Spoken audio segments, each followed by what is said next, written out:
And then they're like, oh, just kidding. I know, and then Kenny Terry's like, you're supposed to be being on this phone. Oh my gosh, that's great.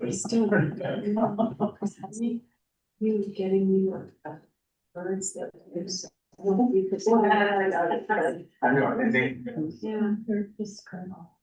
Okay. I don't know, so I guess, yeah, the reason I'm thinking. Yes, we should now be ready to start. Yes, ma'am. I'm going to call the meeting to order, and welcome our guests, everyone. And we will start with the Pledge of Allegiance.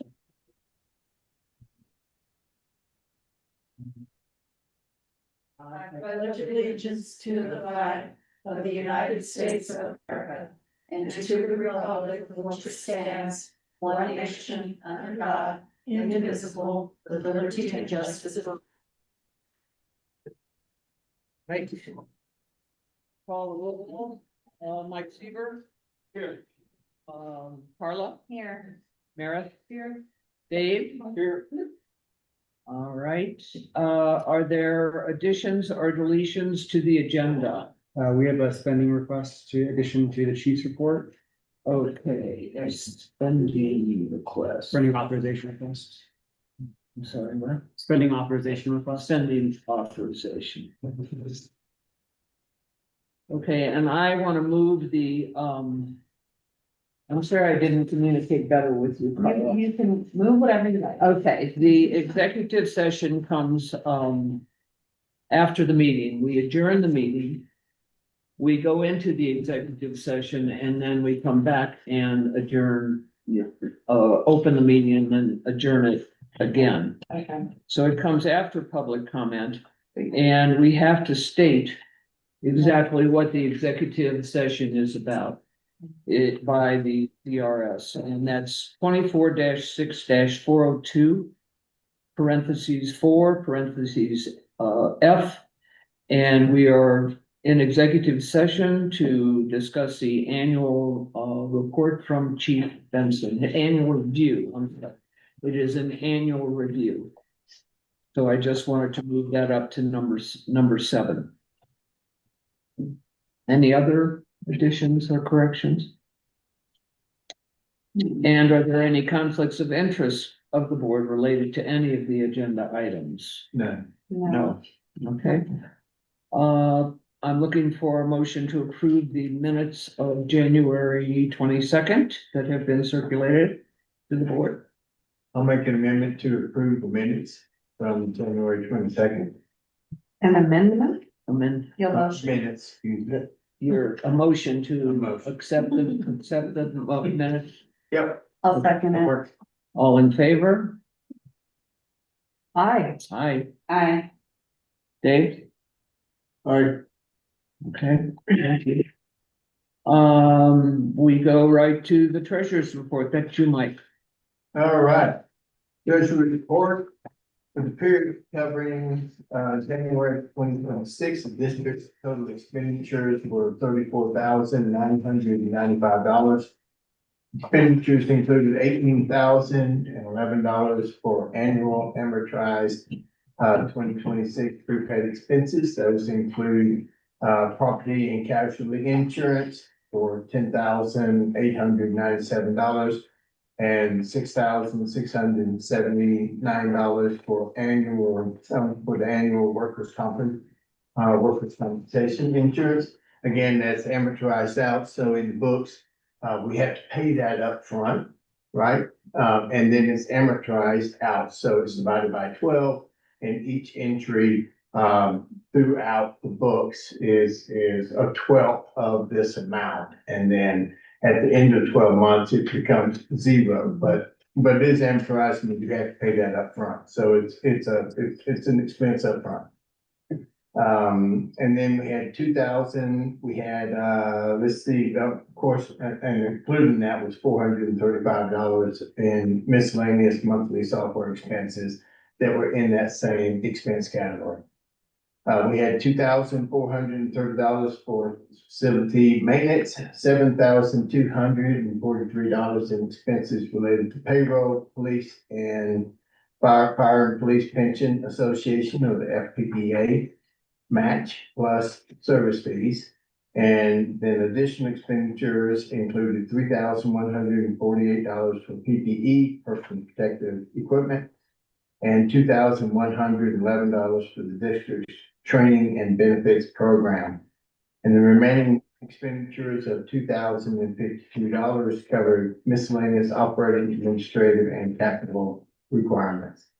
For the period covering January 2026, the district's total collected revenue was $2,959, of which $1,429 was tax revenue and $1,530 was donations. The majority of that going to the mitigation division of the fire department.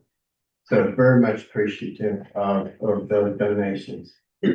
As of January 31st, the district's Colo Trust plus money market savings account has a balance of $356,574. Following a budgeted $25,000 withdrawal to cover annual prepaid expenditures. The year-to-date interest income earned is $1,216. The Wells Fargo checking account had an ending balance of $20,389. And just an additional update concerning the long-awaited financial review that was approved in 2025. Thank you, Deb. I had totally, honestly, just like, it's crickets. I'm not getting anywhere on getting this thing through. Deb stepped in, and thank you, Deb, and made a phone call. As a result of that phone call, they've agreed to go ahead and move forward.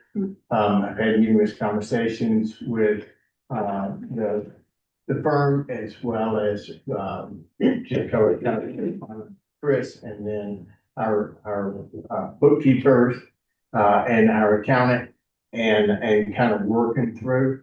We expect to have, I have in the report, expect to have the financial review report by the end of this month. Conversations today may be a few days after that, but regardless, by the next board meeting, we should have the full financial review of not just 2024, which is what we signed up for, but also 2025. Thank you, Deb. Cause they owe us. Whatever she Brought the said, hammer down. I never asked, and it didn't matter, but it was phenomenal results, so I'm very appreciative of that.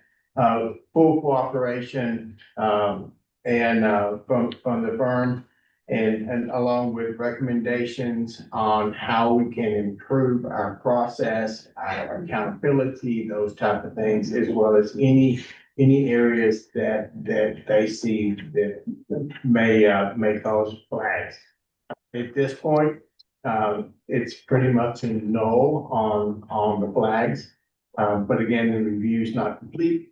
And so, I'm looking forward to getting a full report. And so, fingers crossed, this next board meeting will have an opportunity to discuss the financial review and the recommendations that come. Thank you. Any questions on financial report? I do have, if anybody is interested, we're not allowed to publish it on the website. But I do have copies of full financials if anybody's interested. Yeah, and if anyone wants to email Deb or myself to get the financial reports, Yes, please let us know. Again, because of the regulations, we can't publish that type of a format on the website, unfortunately. But it's kind of where we are, but these reports are certainly available to anyone who wants. all right, thank you. Thank you, Mike. Chief's report, Okay, Whoopi. so yeah, there's a lot. Unfortunately, I'll apologize in advance. We have a lot to go over today. And I'm gonna start by addressing the events of today. As most of you know, we had a very significant fire event in the district. We lost 2 structures. and we, in all respects, we are very thankful to our partners, which I will explain in a minute, and we're also very, very lucky as an entire district. Morning at about 11, just before 11 o'clock, we got a tone for what is, theoretically a doomsday scenario, the beginning of doomsday scenario for our fire district, which is a beginning of a fire at the bottom of Geneva Glen. And with structure fire that had extended into the wildland urban interface. It started as a structure. It started as structure fire. I cannot speak any further than that, Okay. as the fire is still under investigation. Yep. Started this way. It started as a structure fire.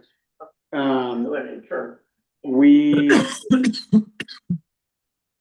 en route, we basically, due to the nature of the call and the nature of the weather today, we, myself and Chief Enright, basically had the world coming here. We ended up with 25 fire apparatus and an additional helicopter, from Douglas County. When we had over 60 firefighters on scene. And they were all here very, very quickly. And a huge thanks, we all owe a very significant thanks to Engine 55 from Timberline that got on scene quickly and was able to stop forward progress in the wildland. They arrived just before our first arriving engines, but we had engines and apparatus from Timberline, from Arvada, from Golden, from Jefferson County, and then the helicopters from Douglas County. Wow. So it was a very significant event. We are, like I said, we are very, very lucky that we got the snow that we got over the last 12 hours or 24 hours now. It made a very, very significant difference. So that's that. You know that there was a lot of worry. There's a lot of things that got put on social media. There's a lot of things that got put on formal media, and for all the news broadcasts today. But that is what I have to share with everybody and folks online. And everything else that is under investigation currently. We had no injuries, and we had no fatalities. So that's a good thing. It should, just before I jump into this, that fire reaffirms why the things that we are doing as a fire district are still important. Geneva Glen is one way in and one way out. We ordered an evacuation of Geneva Glen and they were not able to escape today. That happened today. Because of where that fire was. We had to have them shelter in place. So these are the things as a community we have to plan for. We have to understand, and we have to understand that the fire is the fire department's part of the fire department's responsibility to help facilitate this for the community. And that is the stance that we will take as a fire district moving forward. Is that all of this is all encompassing. Our job is not just the bell goes off and we go into a truck. It is about how we look at the whole community from a safety perspective, and that's what we do as a fire district. So I have a question. Mhm. Is it being monitored overnight? Correct. Yeah, we have a crew up there right now, and we also have some Jeffco sheriff up there as well. You know, with the wind picking up, Correct. Yep, we have a full engine crew there right now and an officer. just out of curiosity, was the drone useful? You couldn't No. fly it. It was too windy.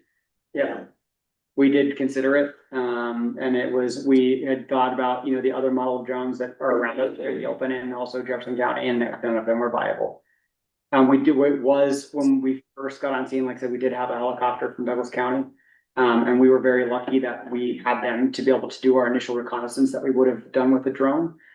And then we also had the assistance of the multi-mission aircraft from the DFPC. They put basically it's an airplane, a Pilatus PC-12 airplane that they flew above us for several hours looking and monitoring for hotspots.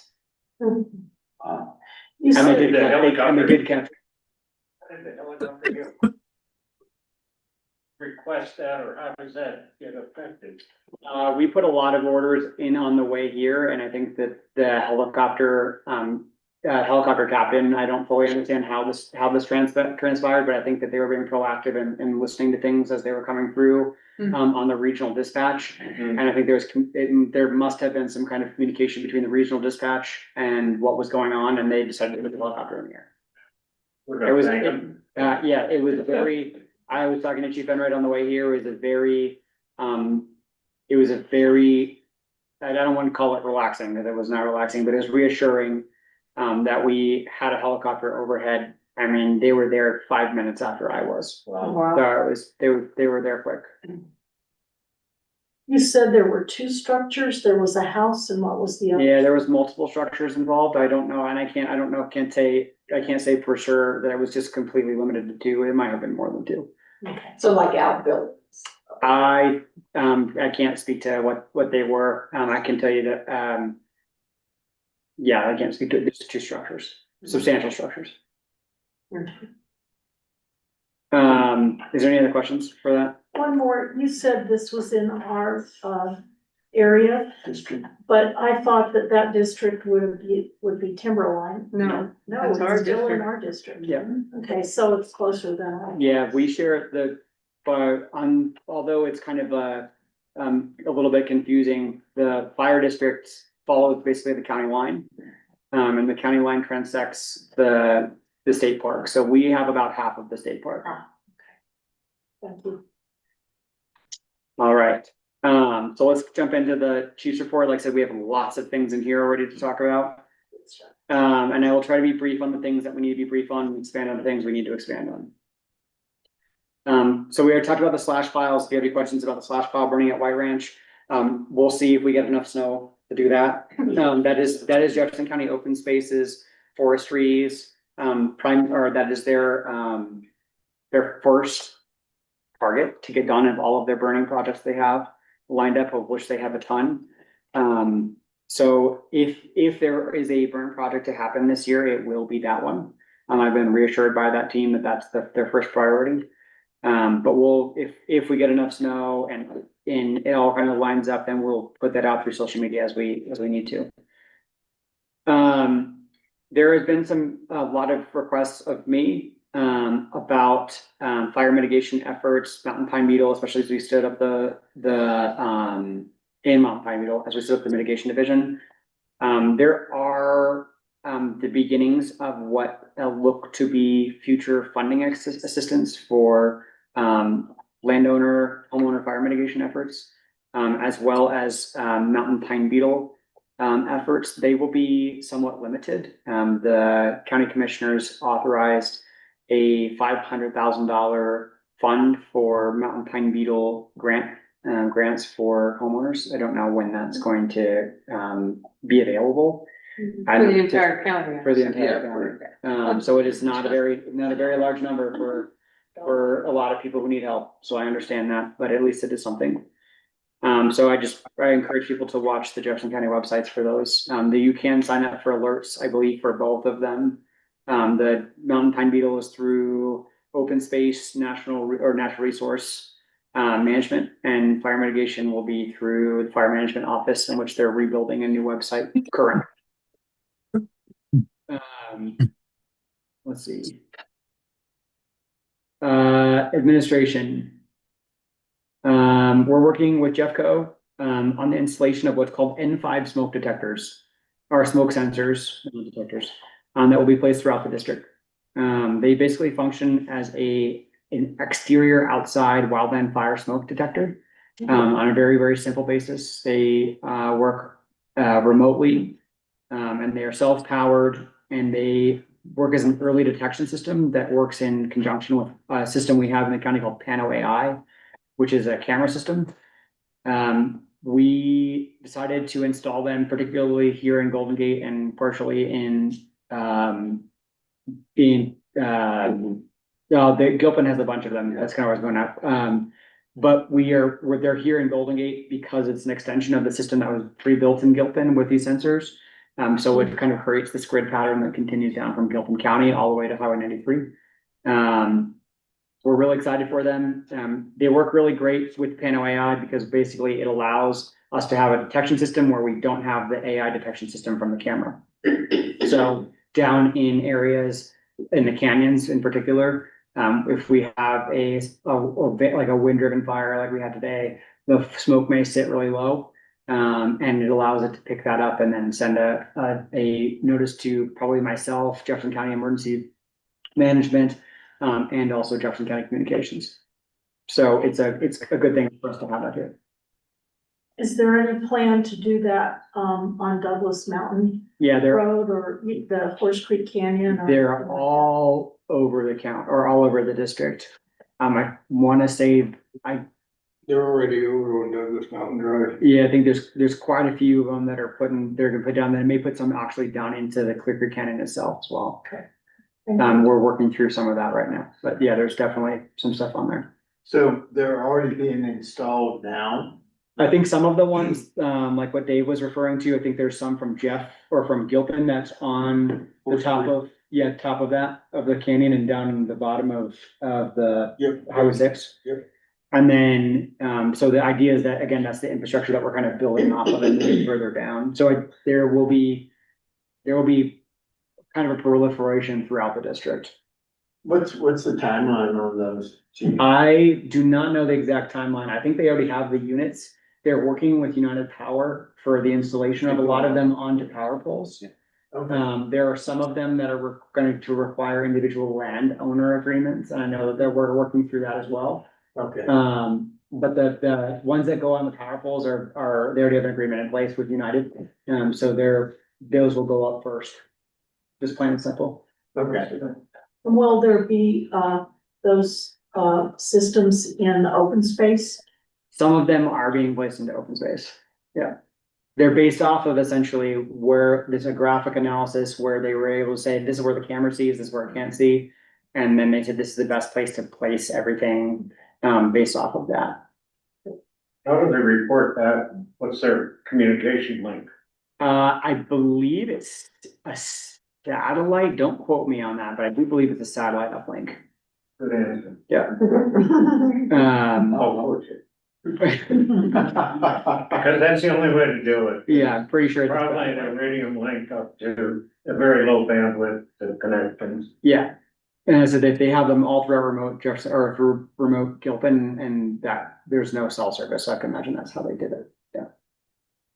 All right, more things. We're working on an intergovernmental agreement for a fire marshal and fire investigation services. Thankfully, that individual also assisted us today from City of Golden. That will be provided by the City of Golden Fire Department. Historically, what we've done is when we have advanced fire marshal needs, so reviewing technical plans, fire suppression systems inside of homes, and or driveways that have, that are not part of the standard, requirements for driveway requirements for Jefferson County, of which we have been part of creating those guidelines. We have to bring them to Denver or the Division of Fire Prevention and Control, which is a very long process. And it has led to some really drawn out plans processes for home builders up here. So we have moved forward, or are hoping to move forward with this IGA with the City of Golden, and their fire marshal, to provide those services for Golden Gate. They already do that for Pleasant View Fire. So just be an extension of that. It's obviously a little bit different in that we don't have commercial here, so it is really mostly the home-based fire suppression systems and driveway stuff that we'll be leaning on them with. We're also in the final stages. I know we talked about this a bunch, but we're hopefully on the very end of this for the IGA process for fleet services by the City of Golden Fleet Division. There's been some turnover there, which is why this has taken some time. But I was assured that we should hopefully have this across the line for the next board meeting in March. So we'll see how that goes, but we are getting toward the end.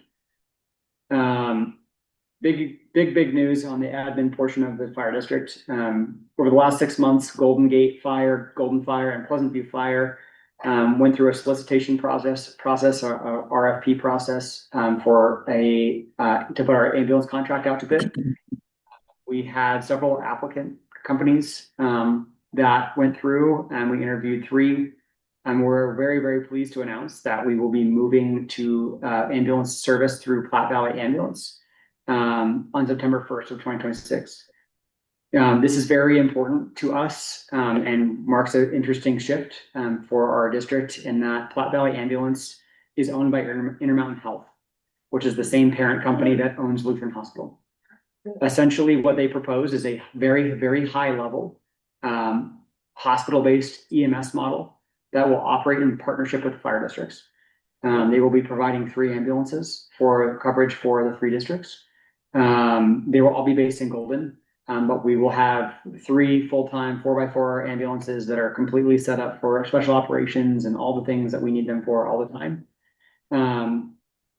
There are also a ton of operational benefits for the fire district, including purchasing for medical supplies, training, and then their abilities as a third, what's called a third party system or a third system, where they, as a hospital-based provider, aren't beholden to some of the same things that maybe a standard private ambulance company has, like we have had up here historically.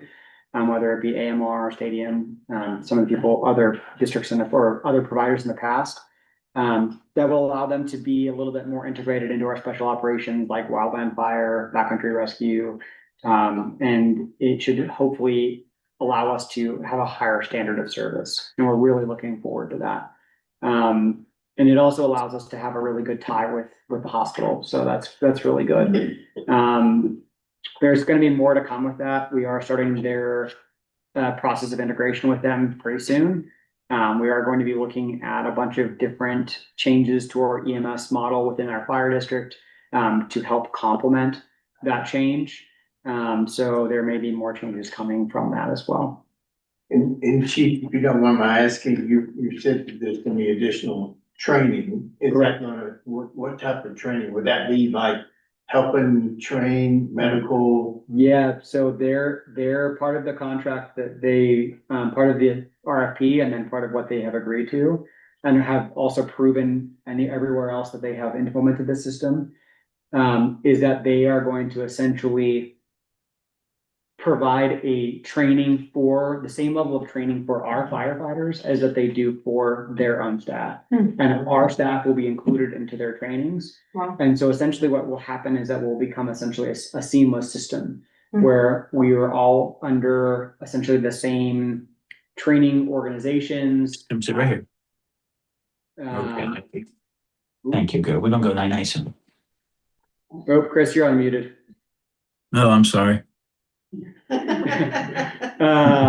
Nala was upset at the door, so. Essentially, what it allows is for us to be able to function kind of as one more cohesive unit, trained the same way. We're going to be very familiar with more familiar with their ambulance crews. And then, running the same equipment, same disposables. Whereas right now we source our own disposables from a separate vendor and sometimes they're not compatible. There's a lot of efficiencies that come from it. And we're really looking forward to a lot of that. And then also from an education perspective, it opens up, for our fire district, the ability to have the powerhouse of education that comes with a level 2 trauma center associated with the fire district. And beyond that, Intermountain Health is, a powerhouse in education, especially around trauma and emergency services in the Rocky Mountain region. And it gives us some of those things like high fidelity simulation, like physician-led training, all kinds of things like that will be available to us. Okay, so our EMTs that we have on staff will be able to continue their.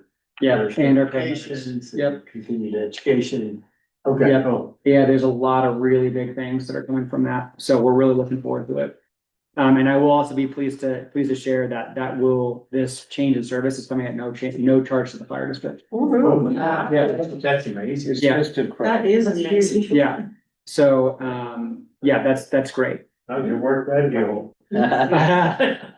I can tell you that the city of Golden did a lot of, fire department, particularly one of their battalion chiefs did a lot of heavy lifting. And, we're very thankful to him for doing that. Wow. So, Yeah, it's great. all right, let's keep on going because we got more to talk about. Grant projects, we submitted for 2 grants in the last month and we are actually going to prepare for another one that opens on, Monday. We submitted for 26 sets of full wildland fire PPE replacements, which is wildland fire pants, brush jackets, and helmets, which is for the firefighter safety and disease grant. And that was for $20,000. We also submitted for the Ready, Set, Go grant, which is through, Chris, correct me if I'm wrong, it was through the NFPA. And I believe it was also the Volunteer Fire Chiefs Council. And that was for mitigation crew equipment, to help us on our upstart of our mitigation team. That's for $15,000, and that was submitted as well. We will hear back for both of those probably sometime in the next 60 days would be my guess. Can I insert something here Mhm. just for a second? So I just saw an email come in from our representatives or senators or somebody about potentially applying for funding from Congress. Congressional budget spending, yes. Is that even a possibility? Potentially, I got an email solicited directly from one of our congressmen, who is interested in looking at some of our needs. That'd be And I awesome. worked with them. It is a very, heavy lift. Yeah, But Yeah. we are going to investigate that moving forward. okay. Yeah. All right, just while we were talking about grants, I thought I'd throw that out. I'm also gonna add to this, although it's not a grant, it is for mitigation. As many people know, we did, do some additional mitigation funding or fundraising, to start up our team. And we really needed to, we were kind of under the gun not to get our team started. We had a bunch of people who had onboarded, and we were ready to start going out and doing work. And there's a bunch of other deadlines that are required for us to start getting work done quickly. That have to go with state statutes, for insurance, as well as, some of the requirements for the mitigation or for the funding that we were seeking from grants.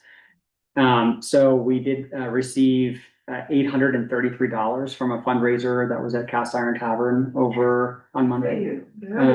So that was a great win, and a huge thank you to firefighter and wildland fire, our division administrator, Chris Creech. So huge thanks to Chris for putting that on, because that was a big lift. And I also know admin Drew Kinnan did a ton of work for that as well. All right, ops. We responded to 10 calls to year to date, now 11, or 12, actually, we have 2 today. Our crews are still becoming familiar with the new NARIS reporting system that I spoke about in January. And because of that, when I pulled the data, it didn't quite look correct. So I sent a bunch of reports back to the firefighters, for them to go through and make sure that everything was done correctly. So that we're not generating reports from incorrect data before I share them. I'd rather share no data with you than share incorrect data, especially from 10 calls. So in the next board meeting, we will have a complete data set that will be from January 1st through March to share with you all. So I apologize for that, but again, I just wanted to make sure that we have clean and correct data being shared, and not having to retract data that was not correct. Also of note, we had another big call on February 11th. Golden Gate Fire responded with Golden Fire Department, Stadium Ambulance, Jefferson County Open Space, and Alpine Rescue to a high angle climber rescue in Clear Creek Canyon.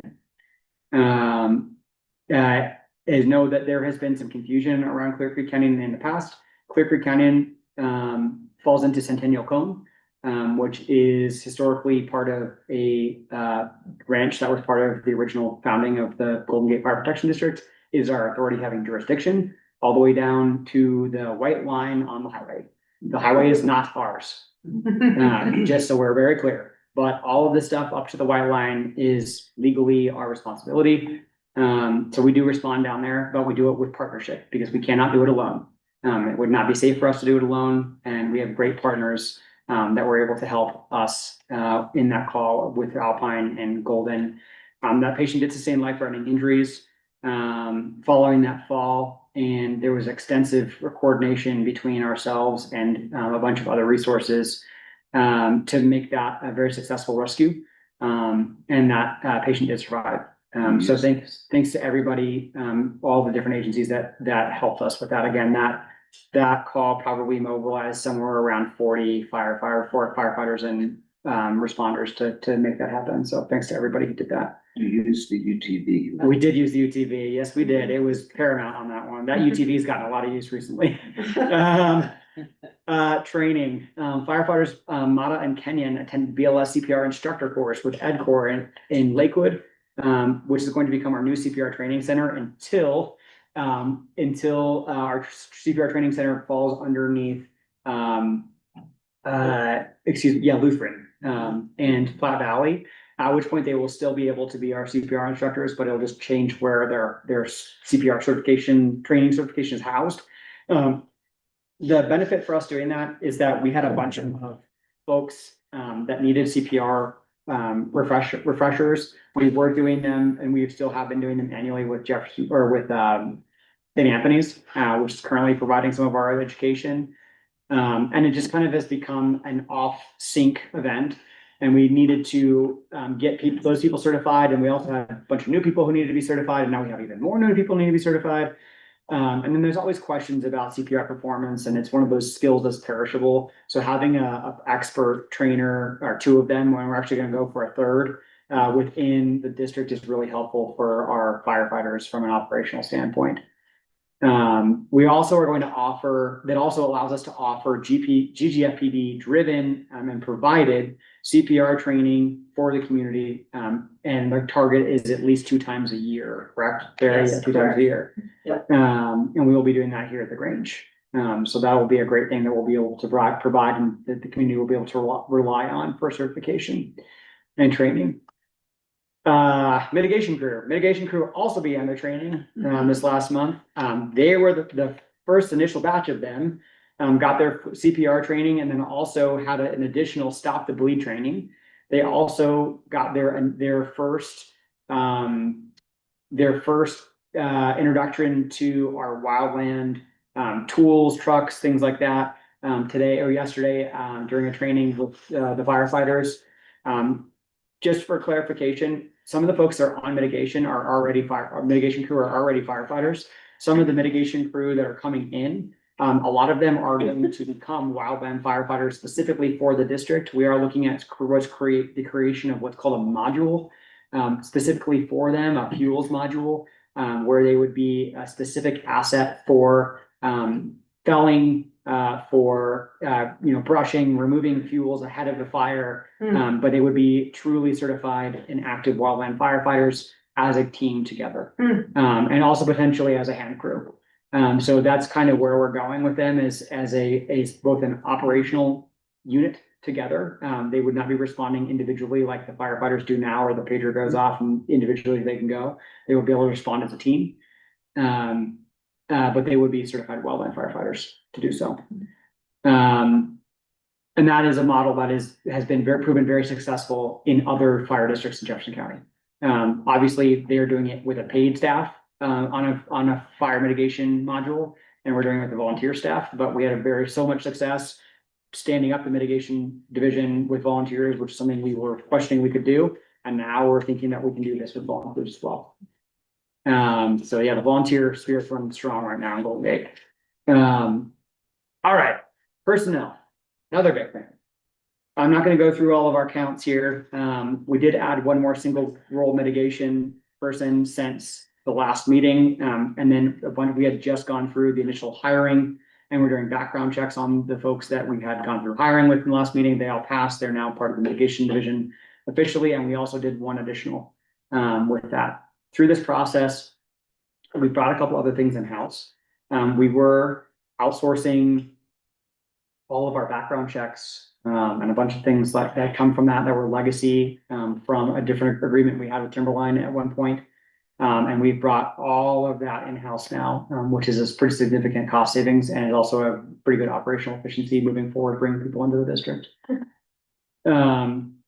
So we've got that. We also have more applicants for the mitigation division now. So there's quite a few people who are interested in what we're doing there. So we have a total staff for Golden Gate Fire currently of 38. We will be holding it at 40.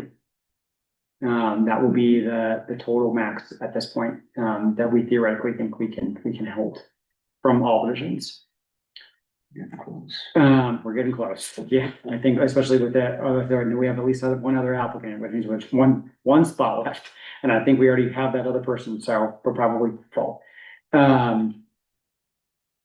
January officers meeting, due to our growth and due to the maturation of a lot of the firefighters that we have in our current system. The leadership team, which is myself, Chief Enright, and the 3 lieutenants, unanimously determined that we needed to change our organizational structure moving forward. This will support continued growth of the fire district.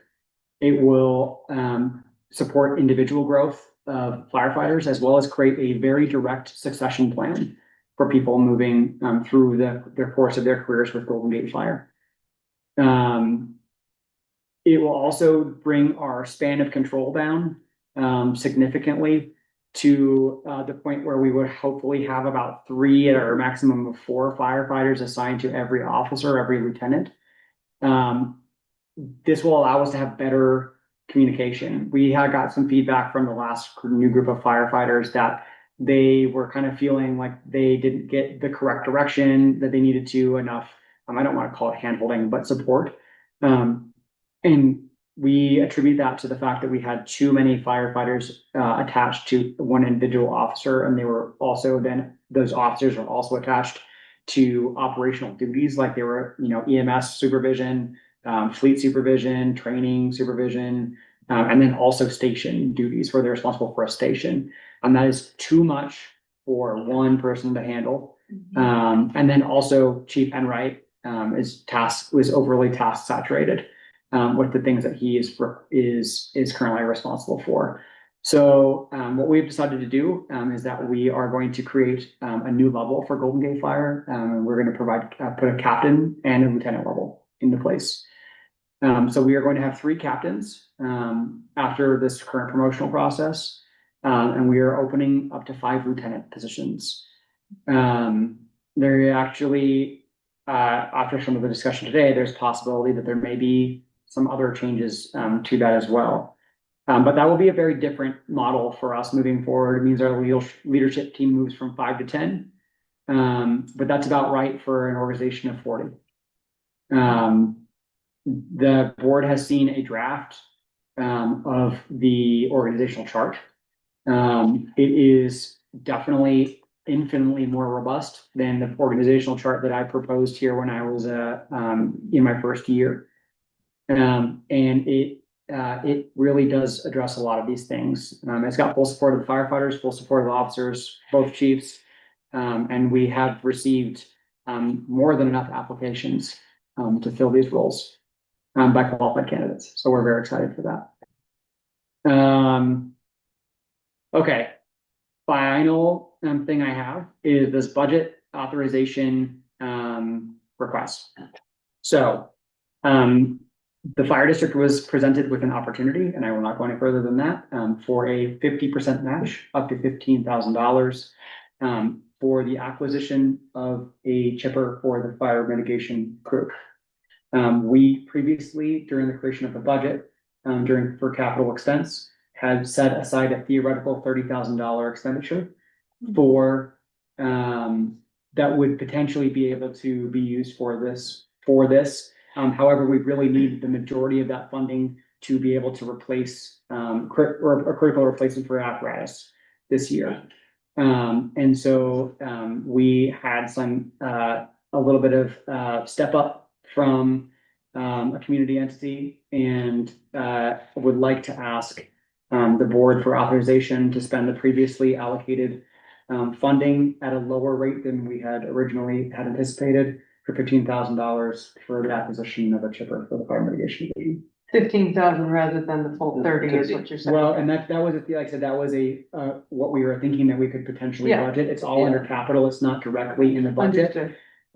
But realistically, that capital spend really needs to be as much as we can possibly allocate it for apparatus replacement, and or for other, apparatus. We have quite a few apparatus needs that we're at right now. We are gonna need probably another support vehicle. There's all kinds of things that we're gonna need for operations and for the mitigation division, and this allows us to take that further. And it's an important purchase for us. and for the crew to move forward with. So we would like to see if we can get that authorization to spend that. Yeah, I'd like to add that when this was being discussed initially with the budget item, I questioned Kyle about, because I had heard questions like, why don't you just rent one? Mhm. And he pursued that thoroughly, and it just financially And operationally. and operationally, going and getting it, you know, the whole thing, it did not make sense. Purchase for the mitigation division for us made better sense, and this is, to me, a great gift. Even after, just for clarification, when we ran the numbers on renting a machine, we were talking about losing hundreds of hours of work a year. And also we would be upside down on the theoretical value of a purchase versus a lease, based off of our current anticipated use, after 2 years. Okay. Any questions, comments? No, I remember that discussion well, and this is a wonderful gift. Yeah, we can get a grant, pick up, Yeah. send that process and things. So how about a motion? Anybody? I move that we authorize $15,000 from the capital fund to make up 50% of the purchase price of a new chipper. Thank you, Mayor. Second. We have a second? Yes. Okay. All in favor? Aye. Aye. Nay. So ordered. There we go. Great. That, That is the completion of my chief's report. I know it was long. I apologize. okay. Chief, could I interrupt for 1 second? I'm sorry. Yes, sir. Just for clarification, there is one more board approval needed for the Ace Hardware invoice. Oh, correct. And that's my apologies. We did have another expenditure, that is upcoming. That it will be offset, hopefully by the grant that we applied for. However, in order to meet the requirements of the grant, we had to do acquisition beforehand. It is not for $15,000. I believe Chris, is for 6, correct? Let me get the exact number. It was 61. I'll get the exact number. Hang on 1 second for me, please. What was that for? It's for mitigation equipment. From Ace Yeah. Hardware, Yes, But it's for chainsaws. chainsaws. It is again part of the equipment budget, that we had put in for the year, under capital equipment. And or our standard equipment budget, but it's just over my spending threshold. So we do need authorization from the board to go ahead with that invoice. And if I remember correctly, just in discussion, it includes, several chainsaws, Mhm, 5 or so. And then the hand, extendable saws. correct. Pole saws. And yeah, the pole saws, thank you. And then there were some additional items that Ace was somewhat donating in a sense Correct. along with that. Yeah, we have had a ton of support from Green Mountain Ace Hardware, as well as Steel. Our local steel rep has stepped up in a huge way and is looking to partner with the mitigation team long term. Offering the community some really incredible things that will extend beyond the fire department. And we are really thankful to them. But yeah, there was a lot of things that got pulled in order to make this happen. And that's for the gas steels, what, 8, I was looking at. Yeah, we have it's for battery and gas and for, manual pull saws. Mhm. But we would like to have both, based off of the direction from our crew boss, Ellenson. That we, wanted a combination of both battery and gas, and they were all coming from steel You got chaps too. and chaps. Yeah, there's all kinds of stuff. And like I said, we already did submit for a grant that would, backfill this. I endorsed that purchase. I do have the total of the invoice is $6,261.75. And the request is being brought to the board. It is within Chief's spending authority, except that it's to a single entity on a single invoice. And just for everyone's reference, when they say that Ace and Steel stepped up, the entire invoicing, we haven't itemized what it would have cost us to buy each individual item separately, but there are line item discounts as well as chargers and batteries that were included. So having the ability to sort of purchase from Ace a good bit of this material was presented discounted in this partnership capacity. Okay, Mary. So help me understand, the mitigation funding grant that you applied for, that is to cover in part, Partially. this. Partially, yep. So the mitigation grant obviously is $15,000.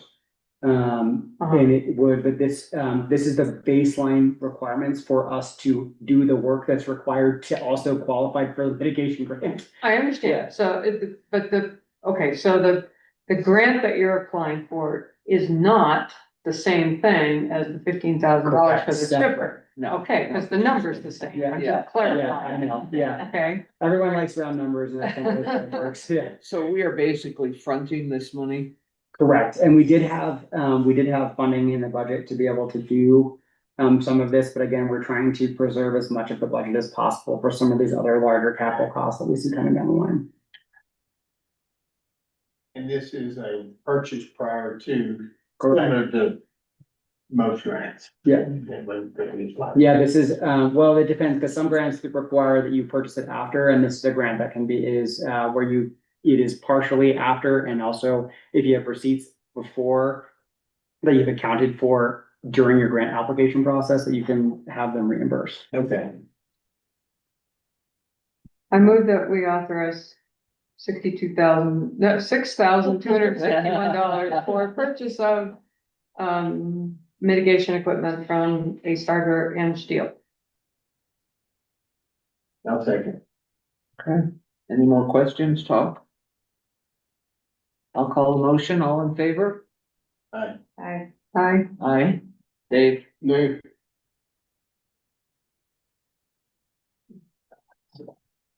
Done? That's done. You got that, Chris? Thank you for the reminder, Chris. Yes, sir. Thank you. Okay, all right. That's the question. Sure. When I buy my fishing and hunting licenses, I pay a small amount of money for rescue. Does the fire department get any? No. No, so that goes the Corsar Fund, which is what that goes into. Funds state centric, the state search and rescue group, which is how large, search and rescue, large search and rescue is funded. There are a lot of, especially if we think about something bigger than, not that we don't have big rescues here, but we're talking about people who are stranded on 14ers or really far in the backcountry during hunting. And we have to have, thousands and thousands of man hours to go out and do that. That's what that fund is for. And then what about, the guy who was on, open space property? Does open space, refund any? No, there's no funding that comes from open space to any fire departments. Okay.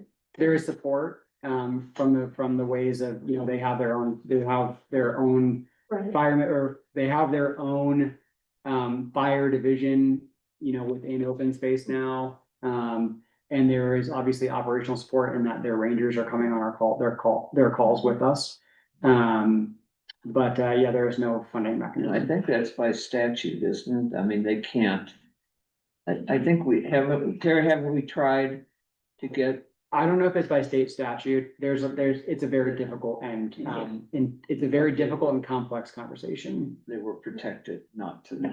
That was the, So it still falls under your jurisdiction, their support to you. Yeah. correct. Thank you. Okay, community organization Thank you, reports. Nope, I'm done. Oh, what, We're good. Good. You had another page, sorry. Hold on. you have Did I forget something? just the extension. Oh, just the extended stuff. Okay. Yep, so, none of this has changed, as far as the 3-month horizon, and then, yeah, there's 6 month, there's nothing that's changed on there from the last one. Auxiliary, and we're so glad to see our president of the auxiliary, Ms. Sally, and our vice president, and our treasurer, Patty Yes. here. Welcome. Yes, so, congratulations to the firefighters. The auxiliary received a request and we are the ones that are, matching the $15,000 fund. Oh, wow. Oh, Yeah. Thank you, auxiliary. Yeah. Yay. So, we got the request, the executive board approved it very, very quickly so that we could announce it tonight. Oh, that's So, awesome. to thank my entire board because we were scrambling, everybody read it, everybody had very, very good questions. It was, thank you, Chris, he generated the request and everybody's now following the new policy and procedures. So yeah, it is our pleasure that, we can get that and we can match the funds. Thank you for matching them and then we get it done. Yay. Thank you. Thank you very much. Mhm. Anything else to add for the auxiliary? No, we'll be having I think I've announced that we're pretty much doing an executive board every other month. So we do an executive board and then we do the all member. We will actually start very early on the pig roast, have a lot of very great information from firefighters, community, auxiliary.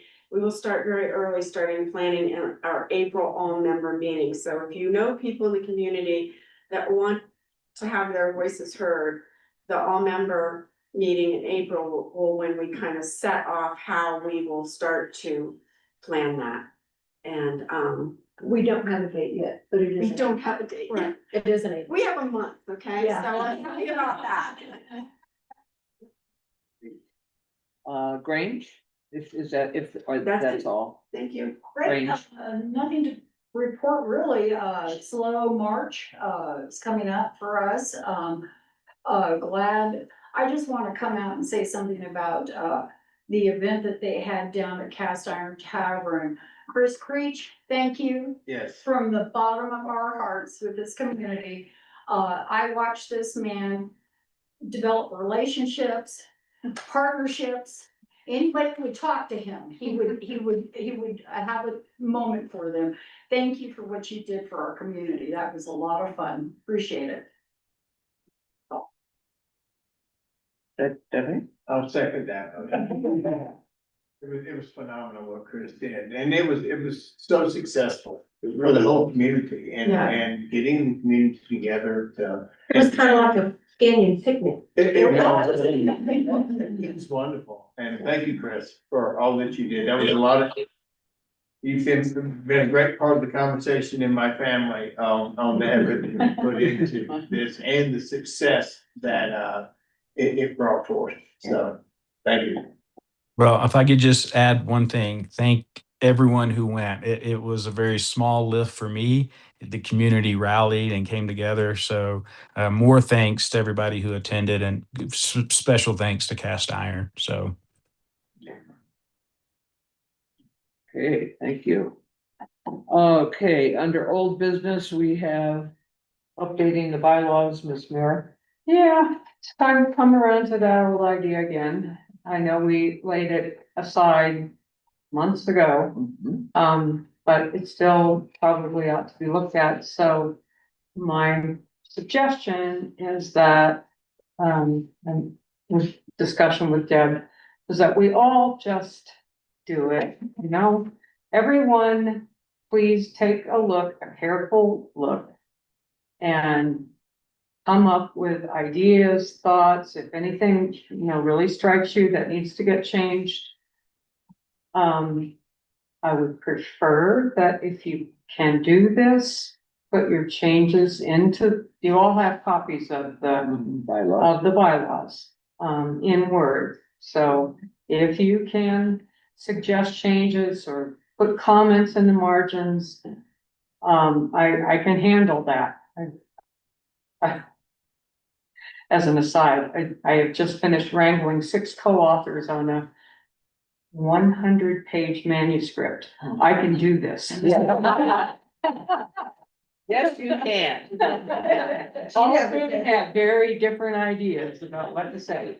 So, so that would be the best way to do it. And then we'll all just come together and discuss it. And if we can come to an agreement on certain things that should be changed and other things that shouldn't be changed, great. But that way everybody gets a whack and gets to have their say. And Dave, that includes you. I know you probably don't want to edit a Word document, but just, make comments and send them to me, okay? Looks Yeah. like to me. I know. Do you have like a deadline in mind that you're trying to do this since it's been delayed? We were talking about April, certainly. If you could get them to me by April. And I've got family things going on in April that I may have to go to Atlanta for a while. So, No pressure. but if you can get it to me by April and then sometime in April, and then I will collate everything and then we can talk about it perhaps at the May meeting, okay? Great. Thank you. Under new business, this is you, Mike, discussion of the DOLA audit exemption form requirements and delivery expectations, and authorize the district's treasurer, bookkeeper, and accountant to proceed. Yes, and I'd like to start off and say thank you, Meredith, for seeing this through last year. And so, can lean on your expertise. This is my first rodeo with this, so I have a lot to learn. But in visiting with Chris Creech, there was discussion on wanting to be certain as a board, as we give instructions on what needs to be done to have the exemption, the DOLA on exemption process. Is this a long form, short form? I'm asking because I don't know how the process goes. Is it, Meredith, is this long, short form, long or short form? Chris? You want? I do not know. I mean, I may have wrangled it, but I didn't do it. I mean, it came to me and I submitted it. Chris, can you jump in on this and where we are right now, would you expect this to be the short form? I believe the short form will still work for us. I think the revenue or total budget expenditures are less than 750,000. And I think that is the differential in the need for short versus long form.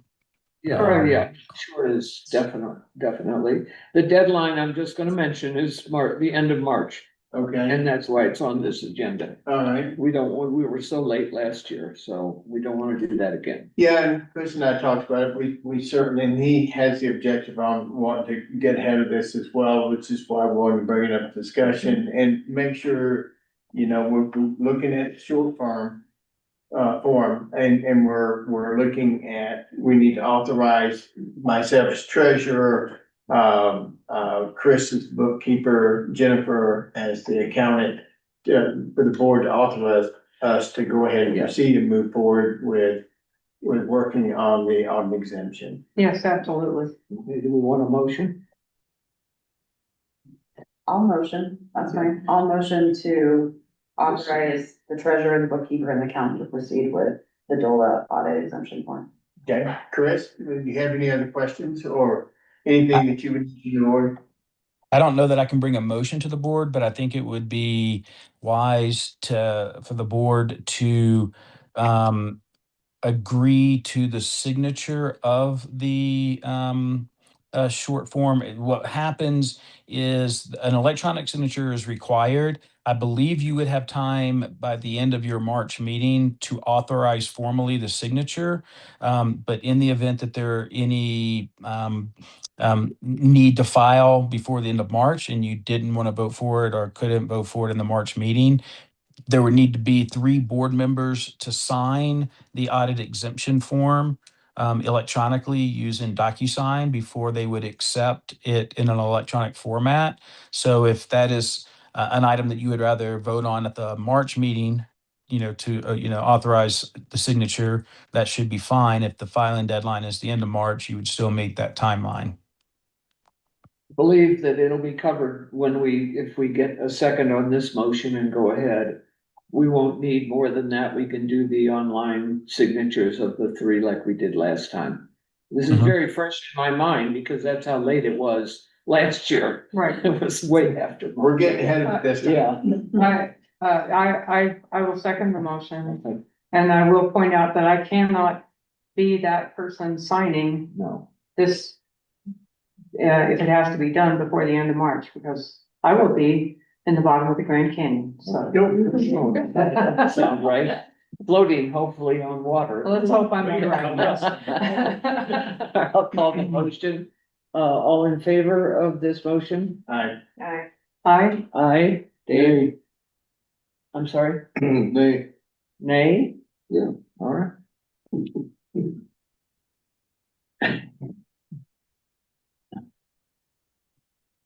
Okay, thank you.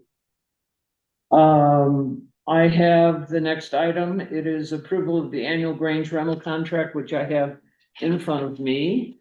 For the Grange rental person who is Dee Dee Ramstetter. Do I need to read the whole thing or just let the board? Did it change at all? Hmm? Did it change at all from last? No, it didn't change from last year. It's $400 for the year.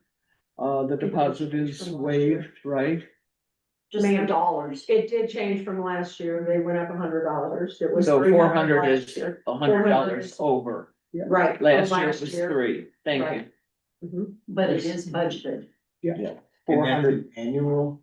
Annual. Here, now that, yeah, so that's storage of their water, their Gatorade, having your board meetings here when they use the building on a Wednesday night training, yada, yada.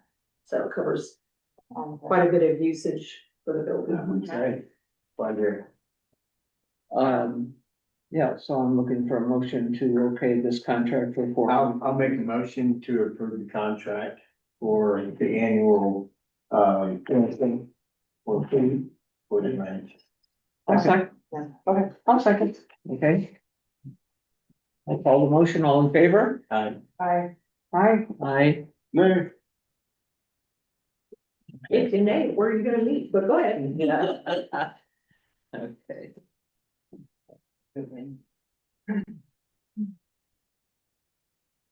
This is, Today's 2/26/26. 26. Okay, render address you don't need. I just need a Thank you, signature. ma'am. Thank you. And here's our copy. All right, thank you. Public comment. Wow, thank you, Kyle and your crew. Yeah, thank you. What can you say? I didn't, it was us and our partners, yeah, it was. Yeah. we did a It great takes a job. village, and we have a good one. All right, Yeah, I have to say, when, everybody's texting and everybody's trying to figure it out, it was wonderful. And so quick when it said you had containment. I mean, really, that was unbelievable, and I just have to say how great that was, I think, for many people's blood pressure. yeah, and first alert, I think is that's what it's called, right? Watch, Watch duty? watch. Whatever, yeah, it was on top of Mm-hmm. really updating minutes. Who was notified? Was anybody in this group So- notified? We sent a pre-evacuation to 450 homes. Mm-hmm, yeah. So I would say most of them were in Gilpin County. Yeah. But there were quite a few homes that kind of came over from essentially a 3 mile radius of where it was. Okay. But if you don't have that Watch Duty app on your phone, I do. you need to, there's amazingly a lot of people chattering on the websites. Do not have it Yeah. because they were questioning Question where what's the, going on. and it's very cut and dry, what's happening, who's doing it, yada, yada, and it cuts all the noise out from everybody else. I was on a ski trail above Breckenridge and I was getting it. Yeah. I will show you, I sure will. Well, I'm also appreciative of the board. You do a lot of work and, for the good of our community and, I'm very proud of all of you, including you, chief. Thanks. Thank you. Thanks. Thanks. Just for the board, just as a quick advance notice, I will not be present at the next board meeting. I will be remote. Because it falls over spring break, so I'll be in Florida. Sorry. Cool, enjoy it. Yes, take a break. Maybe we get snow and rain. Yeah. All right, And Susan, the Watch Duty on our neighborhood thread, I posted that Watch Duty, Oh, snippet. And so you could go there and just, it's free, you can download it on your phone, you can put it on the computer, it costs some money, but you can download it on your phone and you'll get the alerts for your area. It's phenomenal, oh, good, thank you. phenomenal app. I use it. I will ask you to help me do it, cause I'll have to Yeah. be more than happy. Yeah, okay. awesome. All right, I'm going to adjourn the board meeting because we need to go into executive session. It's by statute 24-6-402, parentheses 4, parentheses, small f, and it is the annual chief's review. So I adjourn the board.